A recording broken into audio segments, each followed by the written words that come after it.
Convido você a ler comigo alguns versículos do último capítulo de Hebreus. Chegamos ao final desta jornada e nada melhor do que começar fazendo isso pelo versículo 8. Jesus Cristo é o mesmo ontem, hoje e sempre. Assim, por meio de Jesus, ofereçamos um sacrifício constante de louvor a Deus, o fruto dos lábios que proclamam o seu nome.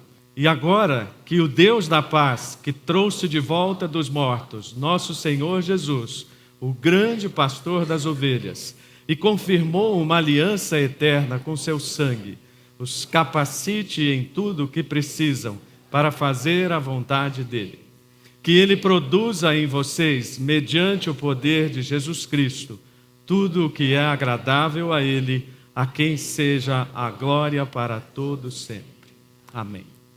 Nós começamos a meditar no livro de Hebreus com o desafio de aproximar a realidade daquelas pessoas para quem a carta foi escrita, da nossa realidade, Comunidade Batista em Moema.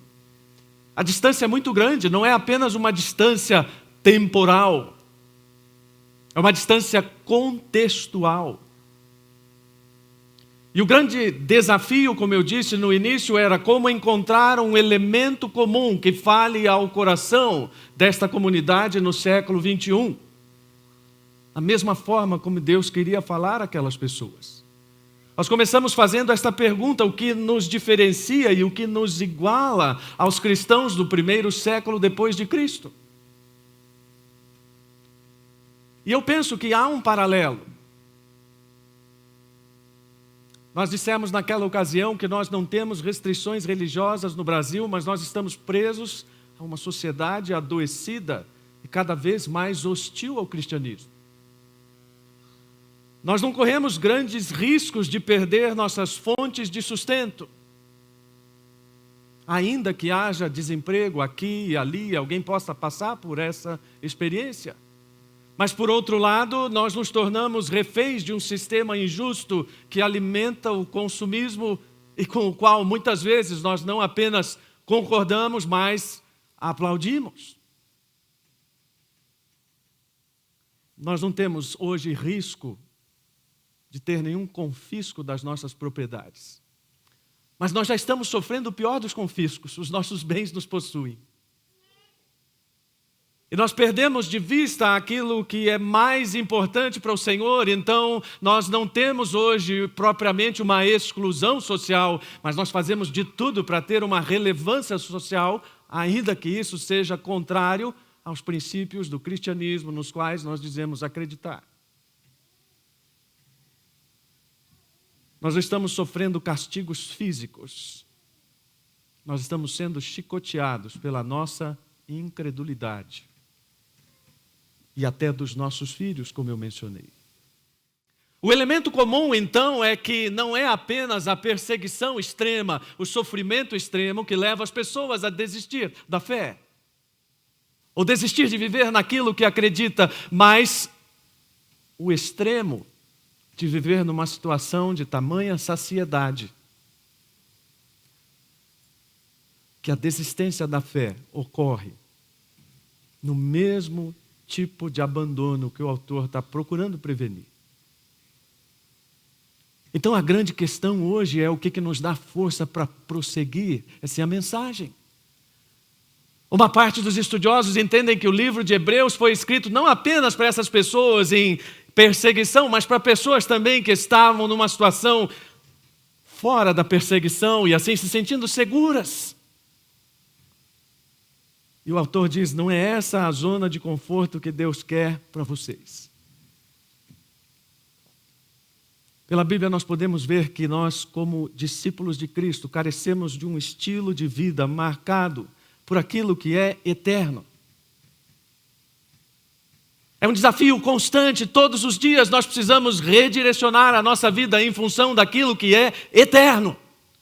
E não colocar a nossa segurança naquilo que é passageiro. E na medida em que vamos compreendendo como é que Cristo nos renova, a nossa força para prosseguir vai sendo alimentada, a despeito de sofrimentos, perdas, morte, privações, frustrações, pela compreensão de de que essa força vem realmente do Senhor Jesus. Muitos autores divergem a respeito do caráter deste último capítulo de Hebreus. Alguns acham que ele é uma verdadeira miscelânea, outros acham que ele é rigorosamente organizado. Eu vejo que há uma organização, e uma organização que prioriza aquilo que é prático depois de tantos ensinamentos densos e profundos, doutrinários, cristológicos, de ampla abrangência. O autor precisa parar e dizer: agora vamos para o que interessa do ponto de vista prático. Eu devo confessar a vocês que eu não tenho muita paciência, que me perdoem os médicos aqui, minha filha inclusive. Tenho muita paciência para ouvir explicação de médico. Outro dia eu fui numa consulta sem Sirlei, numa médica tão detalhista, porque Sirlei ouve para mim, né? Depois traduz para mim. Tão detalhista, a consulta durou 1h30, sinceramente, gente, não é exagero, precisei segurar a cabeça em alguns momentos para não pescar. Porque a minha pressa é dizer: tá, e o que eu faço? Eu não tive aulas de medicina por 10 anos para entender toda essa explicação, por mais simplificada que ela seja. Que remédio eu tomo, em que hora eu tomo, tá? E qual é o chazinho de meia e meia hora? Eu fico aguardando pela receita. Olha, por favor, não parem de explicar nas consultas, tá? Porque eu não sou a regra. A minha esposa, por exemplo, adora esse negócio. Volta para casa com a aula assim decorada. O médico falou isso, falou aquilo, falou outro e tal. Isso não quer dizer que eu não tenha prestado atenção em tudo aquilo que foi falado, até porque eu preguei uma boa parte daquilo que foi falado. Mas o autor precisava fundamentar bem todas as coisas a respeito daquilo que ele estava anunciando àquelas pessoas, para depois chegar no final e dizer: sabe o que a gente faz agora? Mas antes de falar o que a gente faz agora, eu gosto de olhar a Bíblia sob o prisma do que Deus gosta. A gente sempre observa as pessoas, né, que estão à nossa volta, o que elas gostam, o que elas não gostam, desde as coisas mais prosaicas em casa. Eu gosto de observar Deus e verificar o que Deus não gosta. Deus não gosta que você dê resto para Ele. Ontem nós tivemos o curso para novos membros, muitos estão aqui inclusive, e eu disse que há uma ideia entre os evangélicos de que o que não serve em casa você leva para a igreja.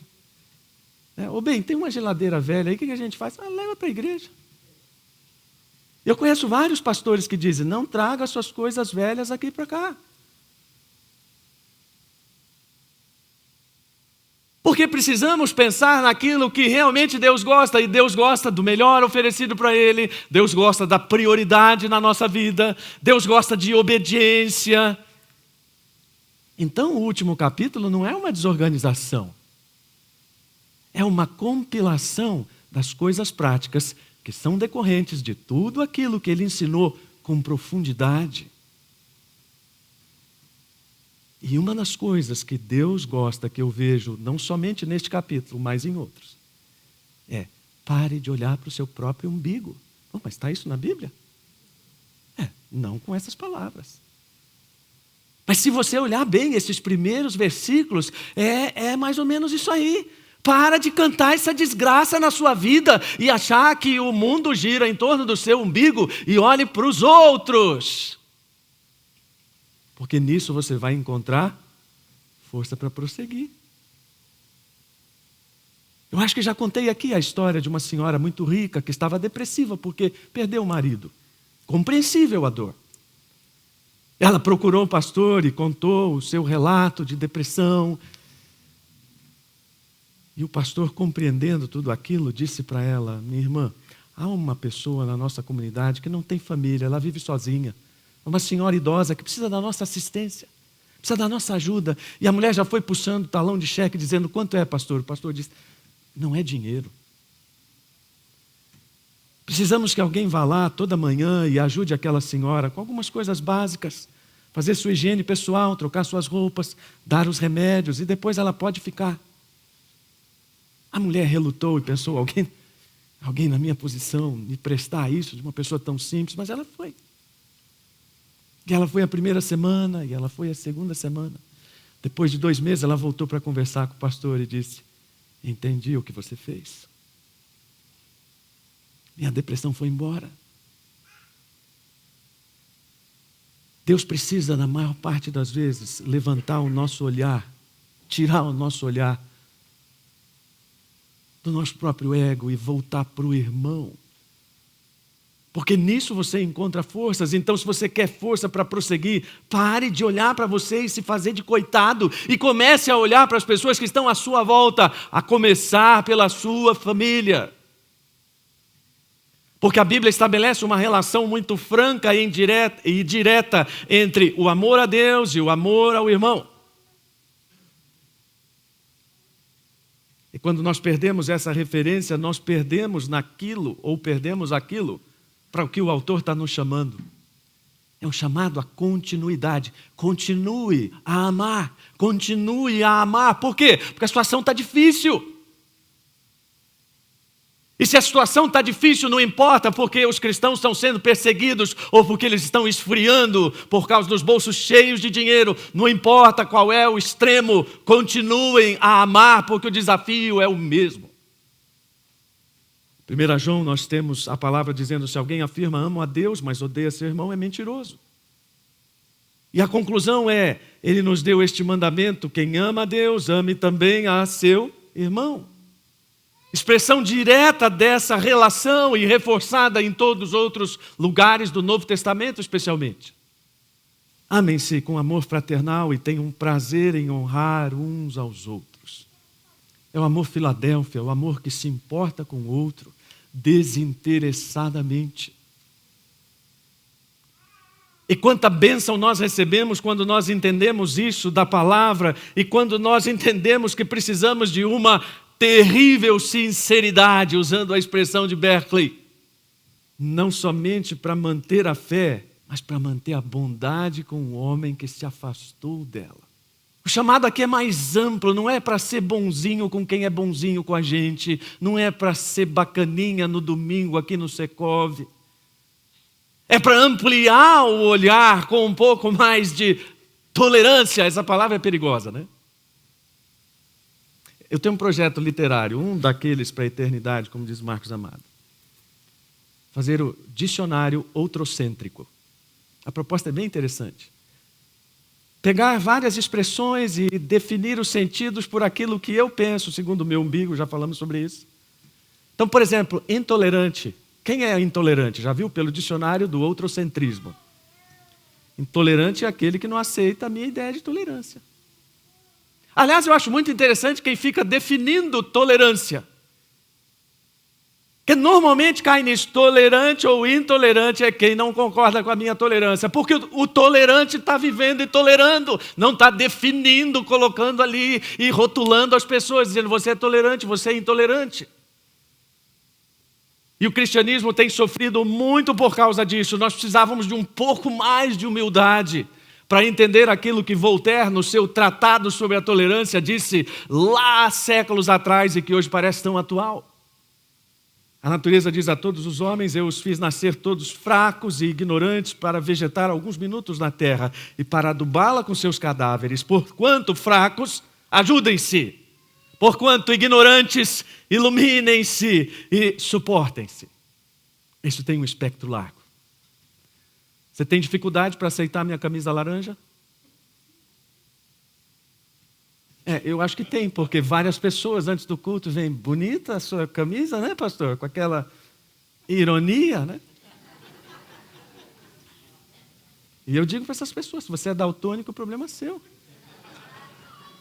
A camisa é laranja.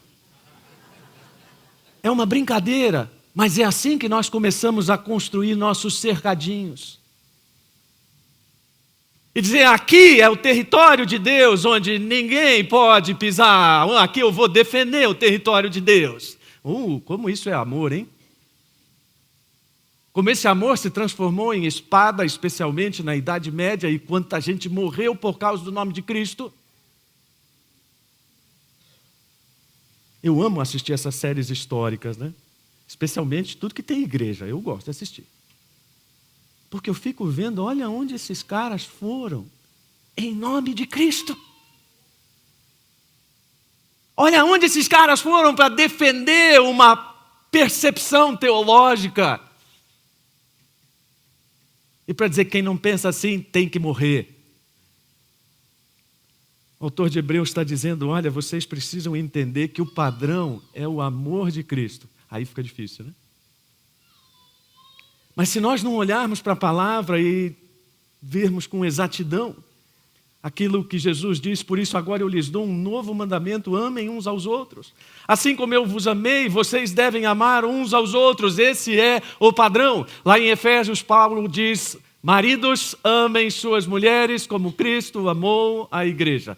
Você fala, pastor, isso é de uma covardia federal.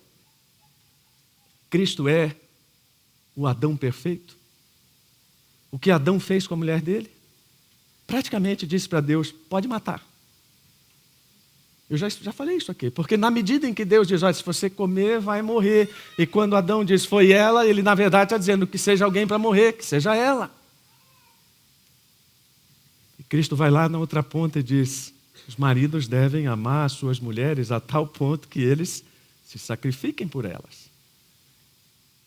É um padrão muito contrastante com toda a sociedade e o objetivo sempre é esse, é o contraste. Eu quero ser bem cauteloso no que eu vou falar, mas em relação a todas essas coisas sobre o cristianismo, a defesa do cristianismo, irmãos, a identificação do cristianismo sempre foi com a hostilidade, com a perseguição e com o sofrimento. Depois dessas celeumas todas, eu fiquei com vontade de escrever mais um negócio, o protesto dos perseguidos. Imagine um sujeito queimado na fogueira por amor de Cristo, levantando o cartaz, eu sou de Cristo. Não faz o menor sentido. Nós vemos isso na história de vários dos pais da igreja. João Crisóstomo, diante do imperador, prestes a ser executado, o imperador diz, vou desterrar você. Ele diz, impossível, minha terra não é essa. E ele diz, então vou matar você. E ele diz, também não vai conseguir, porque minha vida pertence a Cristo. E ele diz, vou tirar todos os bens. Continua difícil, porque meu tesouro está em Cristo. E nós estamos falando em defender coisas, em defender Deus, e defender certas situações, quando a Bíblia está dizendo, sejam o contraste do amor em meio a tanta hostilidade. Olhem para o outro não apenas na forma de amar em sentido conceitual, mas na forma prática e nessa prontidão para acolher. E não prontidão para se defender. Vejo que algumas pessoas se sentem uma espécie de ninjas de Deus, dando golpe em todas as coisas. Nossa melhor defesa é o testemunho cristão, essa prontidão para abraçar quem nos persegue, para abençoar quem nos amaldiçoa. Uma das grandes metáforas modernas do cristianismo, para mim, está naquela foto de há uns 20 ou 30 anos, não lembro, na Praça da Paz Celestial, em Pequim. Um jovem parado na frente de um tanque. Passivamente, o que ele está dizendo? Pode matar, pode passar por cima. É assim que eu vejo o cristianismo, esse contraste da passividade de quem tem a confiança em Cristo, de quem está pronto para demonstrar isso, inclusive na hospitalidade. Então o autor começa a desfiar essa trama para dizer, vocês precisam amar e precisam fazer isso de forma prática. Olha, comecem demonstrando hospitalidade. Claro que isso é muito diferente hoje em dia. Algum tempo atrás, na igreja que eu pastoreava, preguei um sermão, não lembro exatamente o que, mas mencionei a hospitalidade. Expliquei a diferença do contexto, naquela época que as pessoas viajavam a pé por estradas poeirentas, sem Trivago, sem Ibis, sem outras coisas, sem Mercury e outras coisas, mas era preciso depender da hospitalidade das pessoas. E o que estava acontecendo? Aquele monte de gente desconfiada, não sei quem eu vou hospedar aqui. Fechava as portas.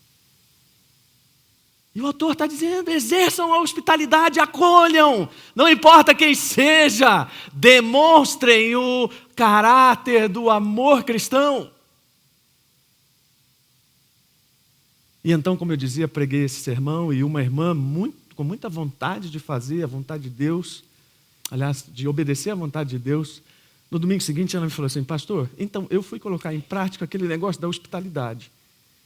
E eu preparei um café da manhã na minha casa, apartamento, hein, gente? Apartamento. Preparei um café da manhã e desci para ver quantas pessoas na rua ali, desamparadas, queriam subir e tomar o café.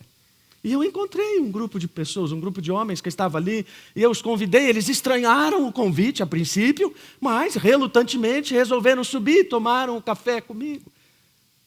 Depois eu descobri que na verdade não eram sem teto nem nada, era só o pessoal de uma empresa de mudança esperando para fazer. Ela estava um pouco decepcionada, era um misto de decepção, né? Eu fiz o que o senhor falou, irmão, mas pelo menos o pessoal saiu satisfeito. Isso é maluco para a gente, né? Pois é, porque não passa na nossa cabeça ter esse tipo de acolhimento. Nós pensamos na segurança, nós racionalizamos com Deus sobre tudo aquilo que é perigoso fazer. E então todas essas nossas racionalizações nos mantêm numa zona de segurança em relação à vontade de Deus. Mas o autor também diz, olha, você quer demonstrar amor? Vá lá às prisões. Pastor, isso também está muito distante da minha realidade. Eu não conheço ninguém que esteja preso. E quem disse que precisa conhecer? A ideia é ir até quem está confinado. Eu gosto da extensão ou da interpretação um pouco mais ampla aqui. Pode ser um idoso que não tem condições de andar, pode ser uma pessoa num hospital já há muitos anos. Eu já tive a oportunidade de visitar pessoas em hospitais com longas internações.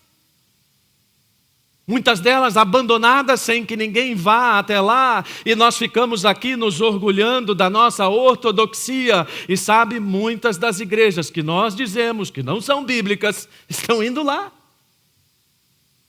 E estão dando assistência para essas pessoas.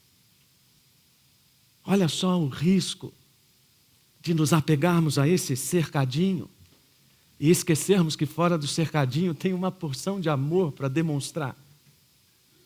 E esquecermos que Deus gosta de coisas que dizem respeito à totalidade, não somente da humanidade, mas da igreja e do corpo.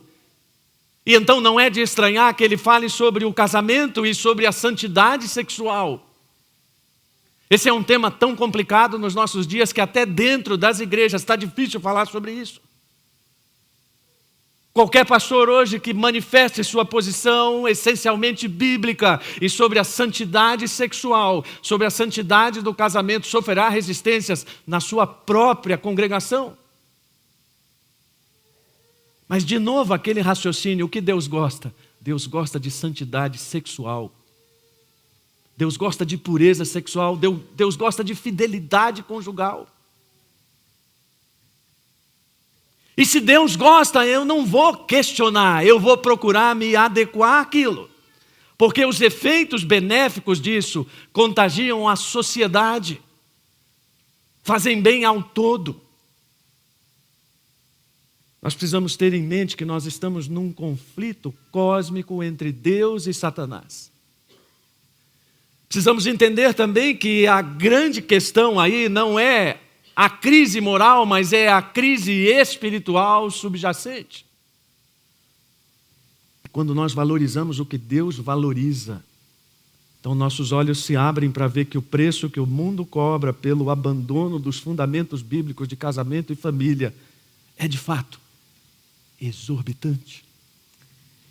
Quando preciso lidar pastoralmente com pessoas que caíram em pecados sob este ponto de vista, a primeira mensagem é sempre de misericórdia e perdão. Porque esta é a postura de Cristo. Oferecer misericórdia, oferecer perdão. Mas é também alertar para esse preço exorbitante que será pago em função disso. Se nós queremos influenciar nossa sociedade, nós precisamos começar em casa. E não adianta trazer as coisas para a igreja como responsabilidade primária, porque a igreja não tem responsabilidade primária sobre as nossas famílias.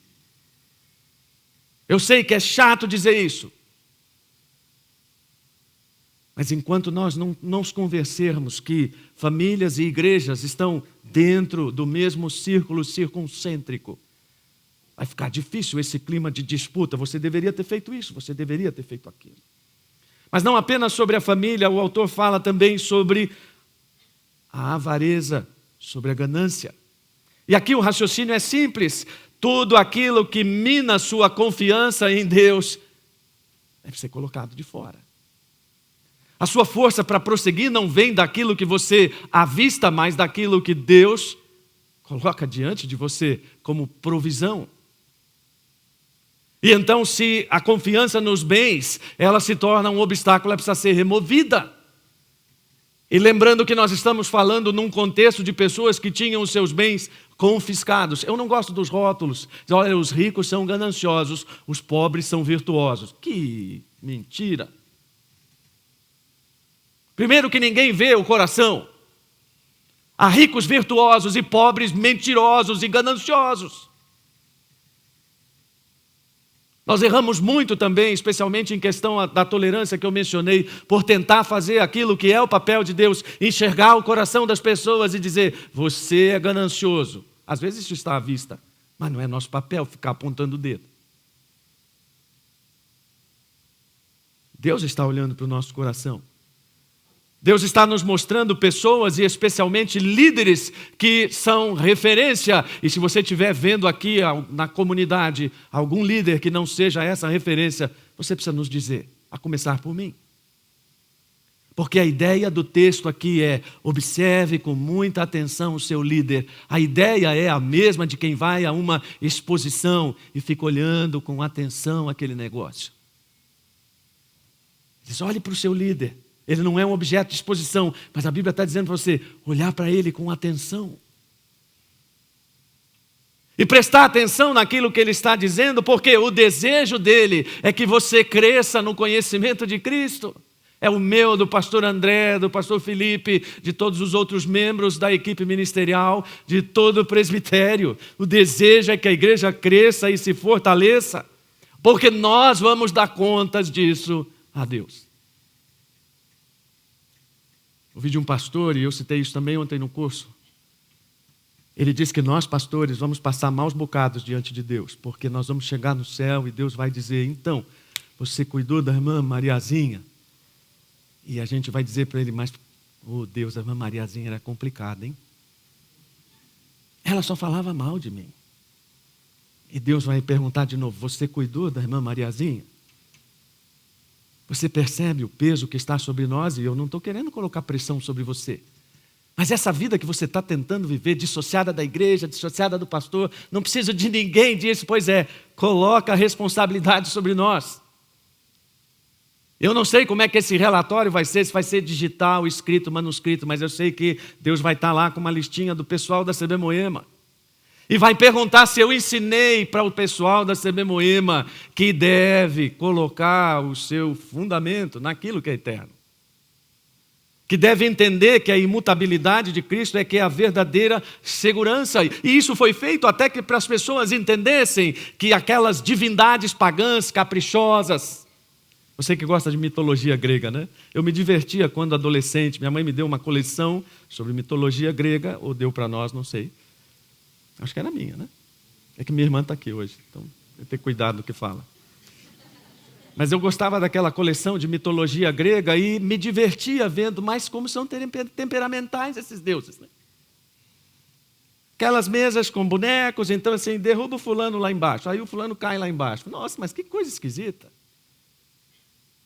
A ideia é dizer, Deus não funciona assim, Jesus não funciona assim. Ele é imutável para que essa imutabilidade mostre que a superioridade de Cristo pode nos fazer confiar pela graça e que pode nos levar a entender que essa suficiência de Cristo traz para nós uma coragem para sermos identificados com Ele, até mesmo quando somos reprovados. Aqui um aprofundamento bem interessante teologicamente. que diz: Cristo foi sacrificado fora da cidade. Assim como num primeiro momento a tenda da consagração ficava fora do acampamento.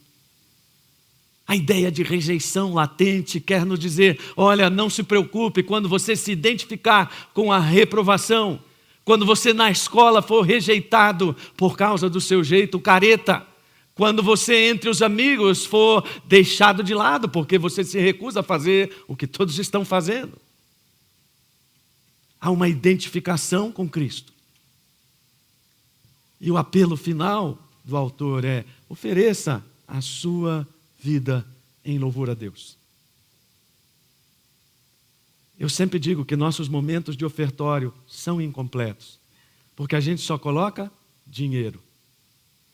Tudo bem, não vamos fazer um sacão grande para você pular dentro, mas deveria haver oportunidade de, no momento do ofertório, você vir aqui e dizer: Deus, estou aqui, inteirão para você. Deus, estou aqui integralmente para você. E colocar isso como uma expressão de louvor que nos liberta dessa ansiedade, dessa tristeza egocêntrica e que enxerga a presença e a glória de Deus por toda parte. Não é a glória na pedrinha, viu, gente? Não é animismo. Mas é enxergar a presença de Deus por todo mundo e daquilo que Deus está fazendo entre os árabes, lá entre índios, aqui no meio da nossa cidade maluca. Isso vai criando em nós esse temor, essa reverência e a compreensão de que, na verdade, adorar com a vida inteira é responder. Como diz o Dr. Shedd, essa prestação de glória e de força através dos nossos lábios e das nossas mãos. Estamos terminando para dizer, como João: não nos limitemos a dizer que amamos uns aos outros. Aproveito aqui para fazer um parênteses por todo o apoio que nós recebemos como família nesse tempo de dor. Inúmeras mensagens, telefonemas, gente que buscou passagem de avião para ir, gente que arrumou a mala para ir de carro. E eu próprio fui desobrigando essas pessoas: gente, é muito longe. Obrigado pelo carinho. Obrigado por um amor que não se limita à palavra, a uma mensagem de WhatsApp, mas a uma expressão prática. Isso faz com que nós nos sintamos família, faz com que nós nos sintamos amados de verdade. De tal forma que a nossa gratidão não fica só em palavras, mas fica num serviço realmente prestado à comunidade. Naquela gostosa sensação de que toda a nossa obediência é capacitação do Espírito, porque a última oração por nós, do autor de Hebreus, é essa: que o Espírito vos capacite a obedecer. Que o Espírito vos capacite a obedecer. Simples assim. Nós precisamos ter em mente que a nossa relação com Deus honra a Deus e se reflete num estilo de vida absolutamente prático. Quero terminar essa meditação sobre Hebreus sugerindo 4 coisas que o autor sugere. A primeira delas é: mantenha a sua confiança naquilo que é imutável. Mantenha a sua confiança naquilo que é imutável. Segundo, viva de tal forma que sua vida seja um contraste a tudo aquilo que o mundo tem. A sua nova vida em Cristo, um contraste em relação àquilo que é o velho. Viva de tal forma que a graça seja essa linguagem de um novo relacionamento com Deus. Graça não é propriamente favor imerecido, como nós repetimos, mas é uma capacitação de Deus para Cristo existir em você. E por último, que a nossa confiança seja renovada hoje por Cristo. Abaixa a sua cabeça, feche os seus olhos e pense em tudo aquilo que desafia você, que tira suas forças, que deixa você desanimado, que faz você pensar em desistir da fé, em desistir da família, em desistir das coisas importantes, e pense: eu tenho hoje toda a capacitação do Espírito em Cristo para ter a minha força renovada. Pense nas pessoas que você tem dificuldade para amar. E diga que o Senhor renove essa minha capacidade de amar essas pessoas. Senhor, dá-nos força para prosseguir. Em nome de Jesus. Amém.